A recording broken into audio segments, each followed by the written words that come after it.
കോഴിക്കോട്ടുകാർ അരിപ്പത്തിരിയുടെ കഴിക്കുന്ന ചിക്കൻ കറി നമുക്ക് ഉണ്ടാക്കാം. അതിന് വേണ്ടിയിട്ട് ഒരു പാത്രത്തിലേക്ക് എണ്ണ ഒഴിച്ച് അതിലേക്ക് കടുകിട്ട് കുറച്ച് ഉലുവയിടാം. അതിലേക്ക് നമുക്ക് ഒരു സവാളയും കുറച്ച് ചെറിയ ഉള്ളിയും ചെറുതായി അരിഞ്ഞത്,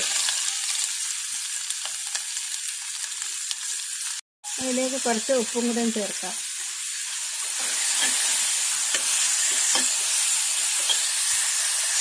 ഉള്ളി ചെറുതായെന്ന് വാടിയപ്പം അതിലേക്ക് ഒരു കഷ്ണം ഇഞ്ചിയും 5-6 അല്ലി വെളുത്തുള്ളിയും ഒരു പച്ചമുളകും കുറച്ച് കറിവേപ്പിലയും ഇതെല്ലാം കൂടെ ചതച്ചത്,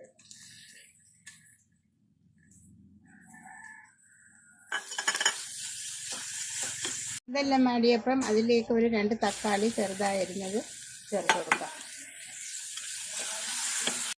ഇതെല്ലാം ഒന്ന് വാടിയപ്പം അതിലേക്ക് 1 സ്പൂൺ മുളക് പൊടി, 1/4 സ്പൂൺ മഞ്ഞൾപ്പൊടി, 1 സ്പൂൺ മല്ലിപ്പൊടി, പിന്നീട് അല്പം ഗരം മസാല, ഇതെല്ലാം ചേർത്ത് ഒന്ന് മിക്സാക്കാം. ഞാനൊരു 1/2 കിലോ ചിക്കനാണ് ഉണ്ടാക്കുന്നത്. അതിനാവശ്യമായ സാധനങ്ങളാണ് ഇതൊക്കെ.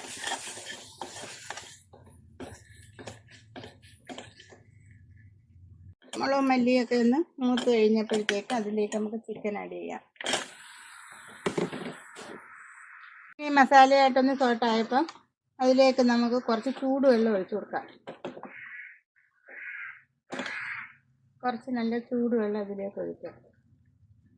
ഇതൊരു ലെന്തി ആയിട്ട കറിയാണ്. കുറച്ച് നൈസ് പത്തിരിയൊക്കെ കഴിക്കാൻ വേണ്ടിയിട്ട് ഒരു ലെന്തി ആയിട്ടുള്ളൊരു കറിയാണിത്.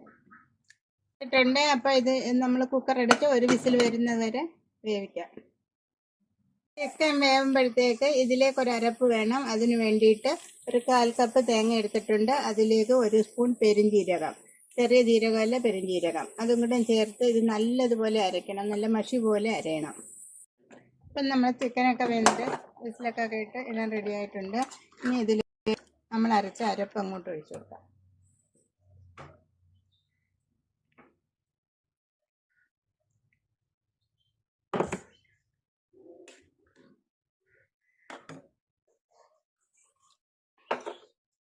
ചാറും ഒക്കെ കഴുകി അതുകൂടെ ഒഴിച്ചു.